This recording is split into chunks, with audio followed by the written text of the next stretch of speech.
This episode is brought to you by LinkedIn. Psst, healthcare pros, word's out, and it's too good to keep quiet. Look, LinkedIn is revolutionizing job hunting, making it possible to search by specialty, shift preference, and salary. Endless scrolling is out. Whether it's a mental health therapist or dental hygienist, finding the perfect role is faster and easier than ever. Head to linkedin.com/healthcare and start your search today. Welcome to Marvelous Disney with Aaron Adams, the podcast that discusses the most recent doings at one of the more dynamic divisions of the Walt Disney Company, which is, of course, Marvel Entertainment. This is entertainment writer Jim Hill, and my co-host, the amazing Aaron Adams, and I are recording this week's episode on Tuesday, November 7th, 2023. And before we get into the news of the week, Aaron, you've been talking on earlier episodes about Spider-Man 2, the game for the PS5, and how far are you into the game now? I'm at the end credits. Ah. I think that's about as far as you can go. Actually, after the credits, you can swing back into New York City and take care of any quests that are, as of yet, unresolved. Mm-hmm. And I've only got one left, but it's bugged out where Genki calls you on the cell phone and goes, "Hey, I've got the secret location of that base," and then it doesn't send you anywhere, and every time you do a thing, Genki calls and goes, "Hey, I got the secret location to that base." Mm-hmm. And so I've heard Genki tell me he's got the secret location to a base about a half a dozen times, but he never actually says where that location is. So I'm at 98.9%, and I guess that 1.1% is a secret base that's currently glitched out. So whatever. Got it. Okay. So the reason I'm asking is I've been watching or observing on social media that the end of the game, and I wonder, do we need to break out the klaxon for this, or... Oh, okay, well then, yeah, I guess I'll fire up the klaxon one time real quick just to be on the safe side. Okay. Alrighty then. Yeah, go ahead with the spoiler now. You explained that if you look at the previous Spider-Man games for the PS4 and the PS5, and how they have sort of toggled back and forth between a Peter Parker game and a Miles game. Mm-hmm. What happens at the end of the game really isn't a surprise, is it? No, I mean, it tends to fit the pattern, considering, like you said, we start off with Spider-Man 1. The lead is Peter Parker with backup cast of Miles Morales. The second game that comes out is Miles Morales Spider-Man with backup Peter Parker. And so now we, shift back to Peter being the lead in Spider-Man 2. So, I mean, it would only seem kind of logical that they would kind of flip it back to Miles to be the lead in the next one and keep it fresh every time, not to, rehash over and over. And, they do a very similar thing with Call of Duty games where, it's Modern Warfare, and then they go back to like a old World War II, and then back to a Modern Warfare, and then back to, World War I. So they keep... they want a new experience every time instead of the very same thing you bought last year. Mm-hmm. So, a little buffer zone, give you a new lens to look at New York City through, a different angle to tell the story. But I'm not a developer. Who knows what they've got in store? Who knows? So anything's possible right now. Okay, well, cool. All right, well, we're going to pivot now to the news, folks. But as always, the news portion of Marvelous Disney is brought to you by Touring Plan's own travel agency. And if you're thinking about heading on down to Walt Disney World anytime soon, these obviously knowledgeable folks can help. They'll even toss in a free subscription to the Touring Plans with every vacation package you book. So before you head down to Florida and do your next trip at Disney World, please check them out at touringplans.com/travel. So, did you manage to catch the final trailer for the Marvels, the one that aired this Monday on ESPN as part of Monday Night Football? So it came out last evening? No, I haven't seen anything since last evening. There we go. Yeah. Okay. Well, this was during a game between the Los Angeles Chargers and the New York Jets, two of the bigger media markets in the country. And they really pulled out the stops. I mean, the ad starts with footage of Robert Downey Jr. as Iron Man and Chris Evans, Captain America, not to mention sneaking in an image of Thanos. They also revealed that Tessa Thompson's Valkyrie will be making an appearance in this Nia DaCosta movie, and offering up inspiring phrases like you can stand tall without standing alone. And I didn't catch this on the first pass, but somebody was quick to freeze frame for me and send it along. There's a monitor at one point in this ad that clearly down in the right-hand corner has the X-Men logo. Uh-oh. So the final trailer looks great and makes it look as though the Marvels will be well going out of your way to see, especially now that they're pushing the idea that be there for the moment that changes everything.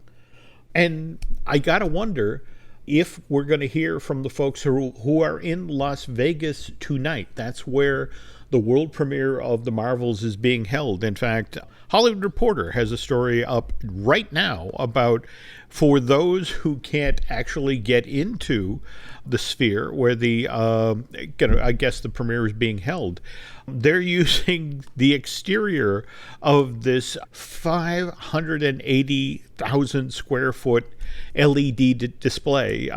They've got Goose up there, basically kaiju sized. There have been so many interesting shots of that orb there in Las Vegas. Mm-hmm. There was one guy who had posted on his Twitter feed, "No, I don't think it's creepy at all from my hotel room window." And the shot was like the lower right-hand corner. Apparently there was a face, but it was just basically one eyeball kind of peeking in through his hotel room window from the orb. And it's just kind of unsettling to see it just, you know, giving a little peekaboo through your room window. But it's really cool. I love some of the stuff they've come up with for that thing. Oh, no, absolutely. And from just the stuff they did with the YouTube concert inside, I mean, it is next gen stuff, you know, what they could potentially do with this space. You know, it's funny. My wife goes, "It's terrifying. There's no way in hell I'll ever step foot in that thing." And then 5 minutes later, she's looking up the price for U2 tickets, and I'm like, Yeah, there you go. You start looking at it, you go, "It's really kind of neat, though." No matter what you say, you know, it's like, "Wow, look at that! All these pictures, all that stage. Oh my goodness, wouldn't it be neat to be in there?" This brings me to my other ticket-related question. It's like, again, know you're a busy guy, but are you going to be heading out this weekend to see the Marvels? That's unfortunately no. I cannot. I'm in the process of a studio remodel for filming, and I've got a new studio desk coming, so I have to tear apart. It's showing up Friday, so I have to tear apart my studio and then rewire it all within the same day. And there's about 500 cables, and they all go to very specific places. And anyway, I'm committed. No. I get it. You know, in fact, I'm kind of in the same place myself. I mean, Len, Jim Schul, and I are going to be in Boston for that MIT theme park play conference. And so the earliest, honestly, Nancy and I can get out to check this thing out will be Tuesday of next week. And already we've been hearing about how the Marvels is expected to basically half the business that Captain Marvel did back in 2019. But that's not enough for variety. That, you know, follow-up to last week's, and there's just no other way to describe it, brutal feature, the one that basically shined a spotlight on every single misstep Marvel Studios has made over the past 4 years. That trade doubled down by publishing an opinion piece by Owen Gleiberman, who had this headline, you know, to the effect of, "What comes after Marvel? Better hope it's not something worse." The gist of this piece, and again, I'm quoting from Owen here, that seasoned moviegoers know in their bones that all genres have their day, that every movie form ultimately comes and goes. Nothing lasts forever, and that includes the MCU. So this is the Westerns phase of cinema. It's like disco, red hot for a minute. I don't know, man. It's made a whole lot of money. And even though they haven't performed as well as people would like, it's not like they're losing their ass left and right. So, yeah, I think that train's going to stay on track for a while. It's going to take a lot more than underperforming to derail it. This is what's concerning them. It's not just the depressed box office projections for the Marvels. They've now finally gotten the numbers in hand for Loki season 2. And what's concerning for the folks at both Disney and Marvel is that there was a 39% fall off in viewership if you compare season 1 of Loki, how it did during its first 3 days when it was available back in 2021, versus how season 2 of Loki did over its first 3 days that it was available on that streaming service. So there seems to be at Disney and Marvel right now some genuine concern about maybe superhero fatigue is a real thing. That's why they just did what they did with Echo. Now, did you hear about this? Spotlight series. There we go. The notion was that everything that the MCU is doing, whether it's theatrical releases or the limited series, they all tie together and tell one great overarching story. And 22 movies, 6 limited series. But now, because there seems to be a concern that there are a number of people who are actually standing outside of Marvel product at this point and going, do I really need to see 22 movies and 6 limited series to understand what's going on? And it's like, I don't know if I'm willing to make that sort of investment. And so what they're doing with Echo now, and by the way, the other thing that was kind of interesting when they talked about this launching the Spotlight series is they revealed that only 5 episodes of Echo are being released on January 10th. And there were 6 of them shot. So, the stories we heard about editing and having issues and that sort of thing seem to be true at this point. It's better to come in short than to be long and boring and lag. And so I'll always take the shorter episodes for, better viewing experience. Look, you're not wrong there. But anyway, to sort of pivot now to what Brad Winderbaum, he's the Marvel Studios head of streaming. The way he explained Marvel Spotlight, this new sort of subset of projects that they'll be doing at Marvel Studios. Marvel Spotlight gives us a platform to bring more grounded, character-driven stories to the screen. And in the case of Echo, to focus on street-level stakes over larger MCU continuity. Didn't we already kind of have that discussion like a couple of years ago about we've got our celestial superheroes like the Guardians who are off in space. We've got our flying type superheroes like Iron Man that battle through the air. And then we've got our grounded superheroes like the Daredevil and the Punisher and all of those who are street level. And they kept referring to them as street level characters. And it seems kind of like they're using that same language again just to put a different tag on it. I guess this is their new, differentiator. What I'm hearing from friends at Disney is Marvel Studios, especially given that they had to revisit Echo and do some reshoots, and then Bob Iger comes through the door and starts talking about how the stuff that's on Disney Plus is diluting, the value of Marvel's theatrical releases. And supposedly this is the trial balloon. This is the thing with the effect of, okay, that you don't want things that link up with the bigger MCU thing. Fine, we'll make Echo that. Although you got to explain how come the Kingpin's wearing an eye patch. Oh, you have to watch Hawkeye. Like, okay, well, I have to watch Hawkeye. Well, you have to go back before that because there's a thread there. Like, who are all these people in Hawkeye? Well, there was a couple other stories you got to catch up on. Well, okay, it's complicated. Just sit down. Let's brew some coffee. You got 4 hours? Okay, 6. Welcome to Marvel Spotlight, where you don't need to know not that much. There we go. Well, okay, let me just ask you a different question. Do you think that things such as the new Daredevil series, which will eventually come out, do you think that will get the Marvel Spotlight banner as well? Because that's street level. And if it doesn't, why not? Because we also expect it to be bloody, violent, mature, what we'd consider like an R-rated if it were film.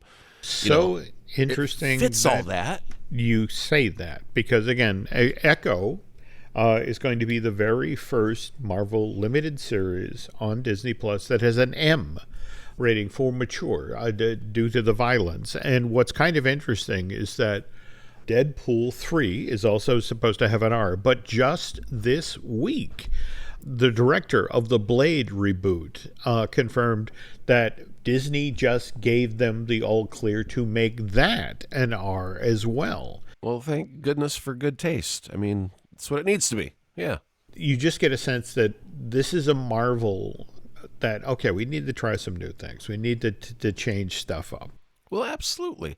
I mean, we've talked for a long time about the different flavors of each individual Marvel movie, you know, and the personality of the character driving it. Mm-hmm. And so you should be able to dive into every genre of film that came before it if it suits the storytelling needs of the character. So, yeah, if you want to hunt vampires, I mean, first off, vampires are sexy. They got to get up to your neck, you know, like a embrace and a kiss, you know, it's sexual, right? And then it's bloody. Oh, it's violent, and they're screaming and oh, ick. So I mean, just those two bullet points right there of what a vampire is and does leans towards the R. Okay. To be true to what it is, you got to do what it takes, and I think that's what it takes. So good for them for pulling the trigger on that. Okay. Well, again, and just given, you know, how they almost lost Mahershala Ali because of the earlier scripts. It'll be intriguing to see how he feels about this as well. But anyway, a moment ago, you mentioned Hawkeye, which, by the way, I want to remind folks that Marvel Studios' Hawkeye, The Art of the Series, the next book in the Art of series, comes out on November 21st. I've already got my copy pre-ordered. And of course, if we talk about Hawkeye, we have to talk about Jeremy Renner, who, did you see the image of him courtside at the Lakers game this past week? He's getting out and about. You know, in fact, he was there when the Lakers took on the Clippers. And Aaron, we're now 10 months into Renner's recovery from that accident at his home in Utah when the snowcat basically rolled over him and broke 30 bones in his body. And so people have asked him, because again, he's out in the world. It's like, so what are you doing to heal? And, you know, Jeremy jumped on Instagram to say he's exploring every type of therapy. And here's what he listed: every day, countless hours of physical therapy, peptide injections, IV drips and pushes, stem cell and exosomes, red light, IR therapy, hyperbolic chambers, cold plunges, and the list goes on and on. Though he says the thing that he thinks has helped the most with his recovery is keeping his mind sharp and maintaining the will to still be here and push to recover and get better. So by keeping his mind sharp, that means he's still playing Wordle.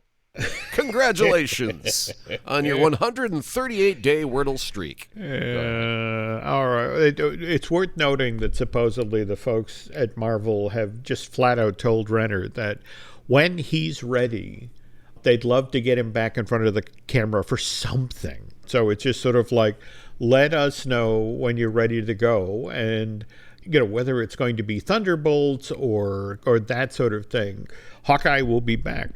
Of course, the actors' strike has to end first, and this time last week, it looked like that labor action was nearing an end. That both parties seemed, it's like, okay, we're within inches. And then the producers this past weekend made what they called their last, best, and final offer.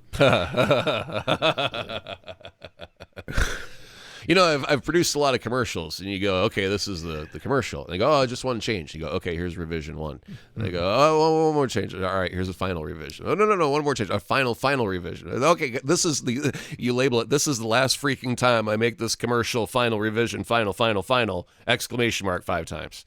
And yeah, best and final. And you know what? I'm betting it probably was not the trifecta, either their best nor their final, nor their, what was it?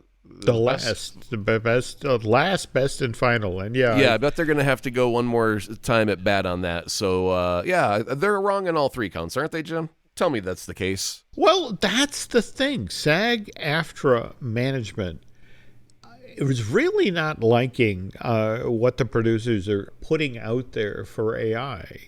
The key issue at this point is that the studios and the streamers want to retain the rights to use scans of deceased performers and then be able to use these deceased performers in future projects without the consent of their estates or SAG-AFTRA. Mm-hmm. And where this especially gets disturbing to me is it's Disney, especially now that it has all of the Fox film library at its disposal, that is supposedly really digging in when it comes to the AI dead, deceased performers not paying their estates issues. Because evidently Disney sees this as the future of film. Picture this scenario. Okay, you're at home, and you would earlier in the show, you were just talking about Western. So what if you decided, I'd really like to experience what it would be like to be, in a Western with Paul Newman playing Butch Cassidy. So you pull out your credit card, you pay the Disney company, you then put on your Oculus Quest virtual reality helmet, and you then can experience a Western adventure with a now very much alive, no longer deceased Paul Newman. But he smells like Italian dressing for some reason. It's just weird. Does the Oculus Quest allow you to smell, or I mean, if you sit in the same clothes long enough, you'll there smell. There we go. Yeah, my dog has no nose. How does it smell? Terrible. Right. So I was kind of more thinking along the lines of, remember it was like a week or two ago we mentioned there was that basketball scene where like the first couple of rows were digital performers clapping their hands, and instead really it's like they're in the first row. Look, it's Paul Newman clapping his hands, and oh look, it's Fred Astaire clapping his hands, because we got the rights. Why not just load up dead celebrities to populate an arena for our little basketball game with Hayden Panettiere. She's too old to play cheerleader now. I remember her from Heroes being, there we the go. cheerleader. Save the cheerleader. Yeah, yes. But anyway. Okay. But this is seriously what the studios are thinking of. The notion is that there is this potential revenue stream of people who want this, who want to have a virtual reality experience in the world of their favorite movie, or to be doing something with their favorite performer. And when you think about that, that's not a story that you tell with 22 movies and 6 limited series. That's something where you are literally treating entertainment like it's a buffet. It's like, I want that performer, I want that setting. But again, I don't want to sit here for 3 hours, maybe 45 minutes, and then I got to pee or I got to go to bed. Well, just to play devil's advocate for just a quick second, I mean, I'm totally against the idea of using someone's likeness after they die. But let's just say that it's in the case of a Lucasfilm, and you're like, hey, we wanted to do the adventures of Mace Windu. Mm-hmm. And Sam has passed for whatever reason. This is in the future. Well, in the future. Mm-hmm. And he died at a ripe old age of 110. But further on in the future, they're like, we'd like to do a Mace Windu adventure. And when, Jim, when you're like an artist working for a company, all the sketches you do, that's the property of the company forever and ever. Yeah. And everything you do, all the notes you take, all the phone calls you make, that's all, even though it's your work, it belongs to Disney. That's just it. That's the way it works. So they've already got your likeness from a previous movie. You are already that character. They've got your voice. They've got all your assets, so to speak. And they could just plug you in because technically they own you. And the fans would be like, oh, yeah, bring Sam Jackson back from the dead. He was a badass MFer. Or what if Tarantino's like, all right, it's my last film. Finally, my last film. It's Pulp Fiction 2, The Return of Jules, or whatever. And, we got to bring Sam back, I think that a lot of people would, like in the general public, would be like, oh, yeah, that'd be awesome. I know if Hollywood can make money off of it, damn well that they're going to do that. So what's the barrier that's going to break this? Just the strike going on until they finally give up the ghost on that one concept forever and ever. Amen. There are already deals in place. In fact, let me tell you a story about it. I went to a party once in Los Angeles. I mean, it was an industry thing. It was held at an event space. And basically what it was is you walked into this building and there were 3 monitors up. And in each of the monitors, so one monitor was a CG version of Boris Karloff, and another monitor was a CG version of Bela Lugosi, and then a third monitor was W.C. Fields. And this was a technology company that had already cut deals with the families of Boris Karloff, Bela Lugosi, and W.C. Fields to bring their long-deceased famous performer relative back to life virtually, so they could appear in television commercials. So they, or if somebody really wanted to make a brand new Dracula movie with Bela Lugosi playing that role, that, they could in turn go to a Universal and, cut the deal to the effect of, we have Bela. I talked with the tech people, but I also talked with the family members, and they were, it's like, well, my granddad gets to live on, and he also provides for my family, which I think that, is something he would have liked us to do, because that's the other thing, especially with performers of that age, because there was kind of an infamous negotiation in the late 50s, early 60s to the effect of nobody gets royalties from appearing in things prior to like 59, 58. And so the studio gets to profit from showing Frankenstein or Dracula, or there's a sucker born every minute, but not the families. And so this was a way to create a new revenue stream for them. And I have to tell you, Aaron, I walked away from this simultaneously fascinated and disgusted, because it was like, ew. I mean, it's cool that they can do this, right? But but again, we're kind of in that Jurassic Park space where you could do this, but should you? Did you ever think that you shouldn't? Just on a recent show, you were talking about how you crack open your copy of Spider-Man 2 on the PS5, and how much you were enjoying not necessarily playing, the game, moving the story forward, but just sort of flying through the concrete corridors of Manhattan. Yeah, that's like one of the highest highlights of the game. Now, my thing right now is also thinking, keeping in mind, purely, Hollywood is superficial as can be, right? It's all about how you look and how you sound. So think of a actress who's in the prime of their life, Ana de Armas. Okay. Lovely woman. I would think she would be the kind of person who goes, scan me now before I get wrinkles. Preserve me at this age instead of when I'm 65. Right? And then, go ahead and use me over and over after I've died, and you've got the good-looking hot version of me, and I'm providing for my family, and I also look stunning while I'm doing it. Like, these are and plus, the younger you are, the less afraid you are of digital, because you grew up with an iPad in your hands since you've been like 2. That's right? An interesting point. You've had an avatar since you was a baby. There's always been a digital copy of you on a screen, whether it be your Wii or your Nintendo, whatever, or your Xbox. Yeah, they have all got avatars, so they're used to it. That's just the thing. But the downside of doing that, of scanning yourself when you're young, I mean, for example, one of the things I've enjoyed about Picard, the series on Paramount Plus, is seeing the cast of Next Generation again, and how they've aged and how they've grown. And all right, it's a little hard to swallow with Brett Spiner as Data, because he's supposed to be... If they had scanned him in the 90s, everybody could have aged except him, and that would have just blown your freaking mind. You're like, oh my God, look at that. That's crazy. Yeah, no, it would have worked. Yeah. But you wouldn't get the nuanced performance that Brett come on. Spiner. They could have put Brent in the little suit with the ping pong balls, just like they did with Andy Serkis for everything he's ever done for the last 20 years. And said, Brent, go and play Brent. Go do Data.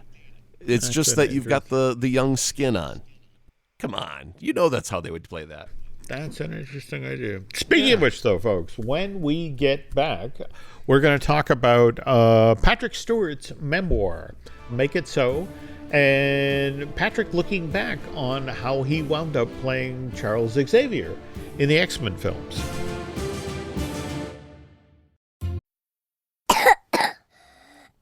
Oh, the sick day struggle is real. But with Dimetapp, it doesn't have to be. Children's Dimetapp works quickly to soothe multiple bothersome cough, cold, and allergy symptoms in a single dose. Our fast-acting formulas are designed with kids in mind, so they get everything they need and nothing they don't. Available in liquid and on-the-go chewable tablets. Tap the banner now to shop at Amazon and say goodbye to the sick day struggle with Dimetapp. Use as directed. This podcast is brought to you by Carvana. Carvana lets you buy your next car on your terms. Explore a massive inventory online, filter for what matters, and find your perfect match. Then choose delivery to your home or pick it up at one of Carvana's iconic car vending machines. Every car also comes with a 7-day money-back guarantee, so you can make sure it's the right fit. Buy your car on Carvana. Delivery or pickup fees may apply. Limitations and exclusions may apply. See our 7-day return policy at Carvana.com. Carvana. Before we get started with the Patrick Stewart stuff, I just wanted to get your thoughts on episode 5 of season 2 of Loki. What did we think of the most recent episode? It's so visually stunning and pretty, and the spaghettification of a universe, the record shop. Oh my goodness, there were so many shots, like the way that the camera was on the ceiling looking down at the record, spinning at the same RPM as the vinyl, so that stayed perfectly motionless, but the room spun around it. I mean, there are like little touches. It was Aaron Moorhead and Justin Benson were the directors of the episode. Very interesting you bring that up, because literally an hour ago, Hollywood Reporter revealed that Justin Benson and Aaron Moorhead are going to direct the episodes that remain to be shot for Daredevil Born Again. And these two gentlemen are going to be the first ones to work on 3 different limited series for Marvel Studios. They, of course, as you just mentioned, they did Loki season 2, but they also worked on Moon Knight. The thing I like about those guys are they are like true independent spirit, and we've talked about them before in the past, how they've had different movies that link up tangentially to one another by like a single character from one movie to another, and they have like this kind of shared universe of their own, you know, just like the MCU is a shared universe. They had their own, but it was all like done on their own, out in the woods, you know, nickel and dime budget, just a great script and a camera and a couple of dudes and their friends going out making movies. And their most recent one just released a year ago, called Something in the Dirt. There we go. Weird sci-fi, like you watch it and it's just bizarre. And this is the thing, a lot of people complain about MCU as, you know, it's all superheroes and that's all you get in the theaters. Well, these guys made things that are not IPs. It's original content, and that's the other thing I have a huge appreciation for these directors is, you know, they write their own stuff and it's different and it's unique, and it deserves a spot to live. And then for the MCU to go, hey, what's that cool unique thing over there? Let's have some of that. People say that we need more unique. Let's go get the guys that make unique. And then they bring them on board and they do a great job in the episode. I mean, because now they've got Marvel money. They've got Marvel special effects. They've got Marvel backing up everything they say. There's no talk back. You do what the good boys say. We need the shot today. Today, sir. Get in your position. Lights, camera, action, go. So I mean, they're playing, you know, with the big boys, and they are just slamming it out of the park. It was a great episode, and we could talk about anything specifically you want to talk about, but it just looked great. The story was great, and I can't wait to see, now that we've kind of like reset at the end of the episode, I'm very, very much primed for the next episode. This has just been really good storytelling. I totally agree. My one note is that since season 1, I have wanted to see Owen Wilson happily bouncing around a lake on a jet ski. I don't think I was like, no, don't make Mobius a single parent dad who's now struggling to move overpriced watercraft. It's like, no. I want happy Mobius, but maybe that will happen yet. Okay, so we were talking earlier about Patrick Stewart's Make It So, a memoir. This was published by Simon & Schuster back on October 3rd.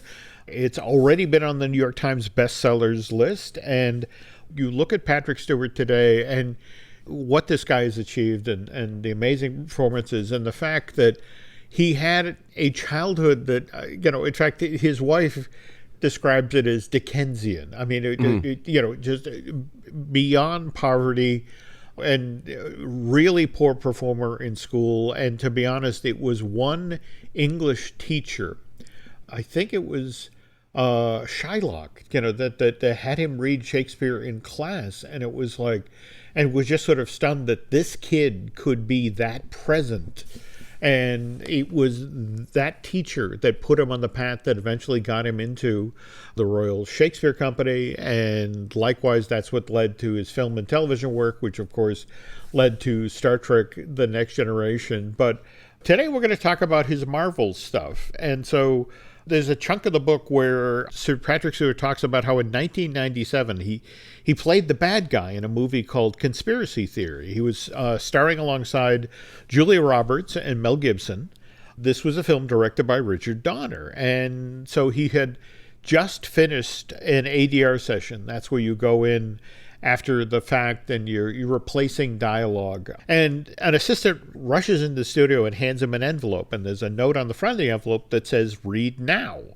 And so he opens it up and there's a script inside. And the note is from a Lauren Schuler Donner. And it's like, okay, well, I know Lauren. That's Richard's wife. And she's a highly successful film producer on her own. So on his way out of the lot, he swings by her office.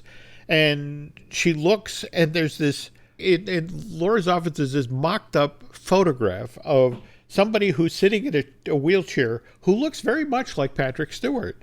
And so he says, "What on earth is that, Lauren?" And it's like, "Oh, Patrick, that's you in 6 months. You were born to play Professor Charles Xavier." And who on earth is that, Lauren? And he's the leader of the X-Men. And it's one of these things where she explains to him that, it's this wonderful story based on a long-running series of Marvel comics. And this is what Patrick says in regards to, she's laying out that it's a film we want to get started shortly, and Bryan Singer's going to direct it, and he's the guy who did Usual Suspects, and I know you love that movie, and he's waiting to hear if you're interested in doing this. And so Patrick says, my thoughts at the time, it's like, no more fantasy, no more sci-fi, no more telepaths, no more actors zipping into form-fitting costumes. I'm done with that. Thanks for thinking of me, but no, absolutely not. And from there are several months of persuading and contracts. And what really kind of intrigued Patrick is when he learned that Ian McKellen was going to play Magneto, and that they had both been in the Royal Shakespeare Company, but they had barely worked together. They'd only been in one show together, a Tom Stoppard play, Every Good Boy Deserves Favor. And, I liked working with him. And yeah, okay, I could maybe do that. They then jump ahead to, they were now in Toronto on set with Halle Berry, James Marsden, second day of shooting. And they learn that Doug Ray Scott, who had been cast as Wolverine, has had to pull out. Mission Impossible 2 is running over schedule, and they just won't release him from the film. So that day, they're holding auditions. So just sitting around drinking coffee, and it describes the production assistant escorts a young man onto the soundstage and introduces us to him. He's handsome, dark-haired fellow with a relaxed, amiable manner, and he explains he's here to meet Brian and be put in front of the camera for a camera test. And so half hour goes by, and this gentleman with a thick Australian accent, who I think everybody at this point knows is Hugh Jackman, walks back over to these actors who were having coffee, and they're like, "Well, how did it go?" And Hugh shakes his head mournfully, and it's like, well, you guys are never going to see me again. And so it's like they commiserate with him, and, hope he had a good flight. And Patrick turns to James Marsden and says, well, poor guy. I hope they'll offer him some sort of a bit part in the film as a consolation. And Brian shows up, drags Hugh off set, and then 2 minutes later comes back on the set and, ladies and gentlemen, meet Wolverine. And so I don't know what happened. Hugh was convinced he'd screwed up the audition, whereas Brian immediately took to him. But Patrick says, well, there was uproar. Everyone was on their feet, hugging him and slapping him on his shoulder. And Jackman went on to say later that he'd been about to head straight for the airport, after the audition. But he whisked into wardrobe, and I don't know, maybe it's because he fit Doug Ray Scott's costumes. It's like, all right, you fit, you're in. But the other thing that makes this book worth seeking out is he talks about he made 6 X-Men movies, and 7, I guess, if we count the cameo in Doctor Strange in the Multiverse of Madness. But it's like, look, I made 6. I made my last X-Men movie, and I had turned my back on the franchise. But then I found out that James Mangold, the guy who made literary movies like Heavy and Girl Interrupted, he was going to make Logan. And it was like, let me see a script, and I'll let you know.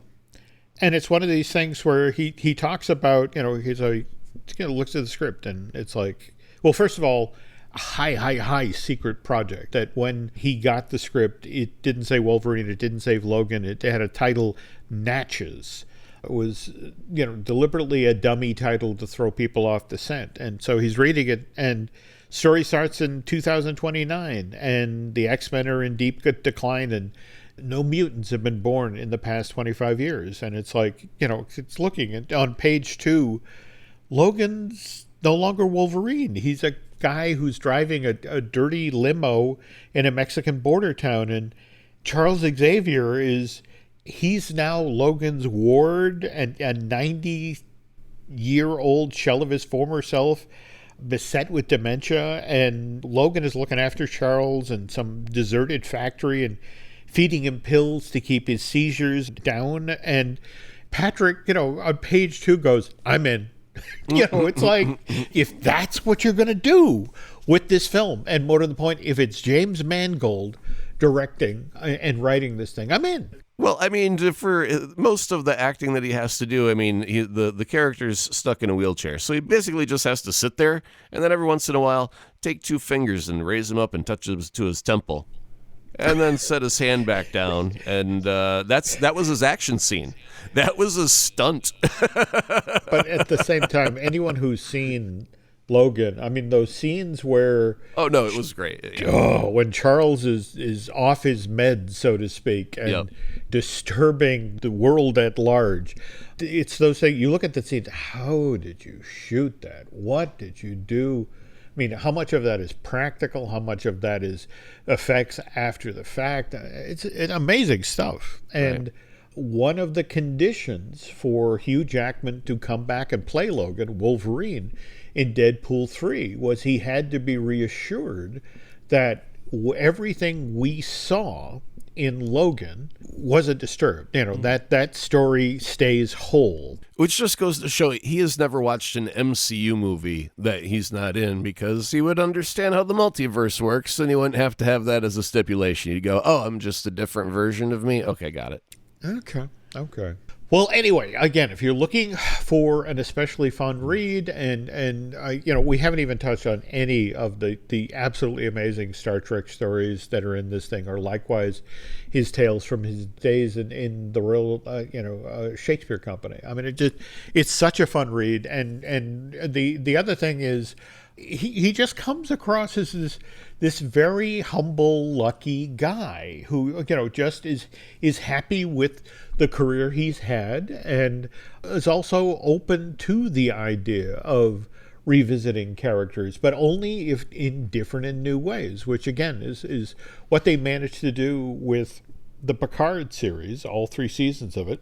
If I had a chance to ask him just one question, I think it would be, Mr. Stewart, do you actually like tea Earl Grey, hot, as a beverage. Okay. All right. No, I hate it. 2, I had to drink that garbage for years. I don't know, what did they replace it with? Whiskey. Neat. There we go. There we go. There we go. Shaken, not stirred. Yeah. Okay. Well, anyway, just again, looking for a read, or if you've got a Star Trek fan on your holiday shopping list, Make It So is definitely worth chasing down. And speaking of something going out of your way to seek out, 32nd Street, Aaron's Patreon project, which shines a spotlight on Madison Avenue. What are we doing this week with 32nd Street? Well, Ron's wife thought we should talk about podcasts because she finds this whole thing just a silly faff, if you will. Okay. And so she's like, well, go explain it. And Ron, tries to explain it. And then we get into, cost per thousand when it comes to a commercial that airs. And then you have to have an audience in order to have someone that wants to air a commercial. But the only way to get an audience is if you, do shows every stinking week for the rest of your life. Because as soon as you take a week off, people go, oh, the show disappeared. And they might not tune in the week after. So, it's all about, setting a schedule and, choosing your topics and all the things that, Jim, I'm sure you're familiar with. You've only got 8 podcasts that you do on a weekly basis. And 2 more coming soon. Yeah, right. So, this is a show just for you, basically, about, it's all about podcasts and what goes into the effort and the sound and the equipment and all that jazz. You have to give away something for free for a long time for people to then value it. Mm-hmm. And then once they value it and you've made some sort of connection with them, you form a relationship. And then suddenly this is a viable media. But I have to say, as somebody who's been podcasting, hell, Len and I are 10 years in. Yeah, it's not a hobby, right? It's a job. It's what you do for a living. Yeah, absolutely. But again, I learn something new about my job virtually every day. And some of it at Aaron's hand. I mean, just today, I was reaching out to Aaron about, what about this knob? What about this level? And it's like, and Aaron was like, don't touch anything. So anyway, speaking of podcasts, we have a couple of others here we'd like you to check out. We, of course, have Disney Dish, which I do with Len Testa. We also have Fine Tuning, which I do with Drew Taylor. Drew also has his official Mission Impossible podcast, Light the Fuse, that he does with Charles Hood. That's worth seeking out. And Brian Gahn and I are working on a brand new Looking at Lucasfilm that we hope to have out shortly. Speaking of stuff we've been working on, Disney Unpacked. Mr. Testa, Aaron, and I, along with Jim Schul, for the past 2 years have been working on our first ever video series, officially debuted on Patreon last month. Second episode of the series, which is about Crush's Coaster at Walt Disney Studios Park in Paris, dropped on the 5th of this month. We'd love it if you could go check that out. You're still doing the social media thing, right? Yes, still at the X Twitter at Azaprod, AZAPROD. Okay, well, I'm on X, Twitter, whatever you call it. Likewise, Instagram is Jim Hill Media. Also over on Facebook is Jim Hill Media News. One last favor before we close here, folks. If you could head over to Apple Podcasts and rate and recommend, well, not just the show you're listening to right now, Marvelous Disney, but also 32nd Street, that would be very helpful. And I guess that's going to do it for this week. But for now, thanks for listening, and we'll be back soon.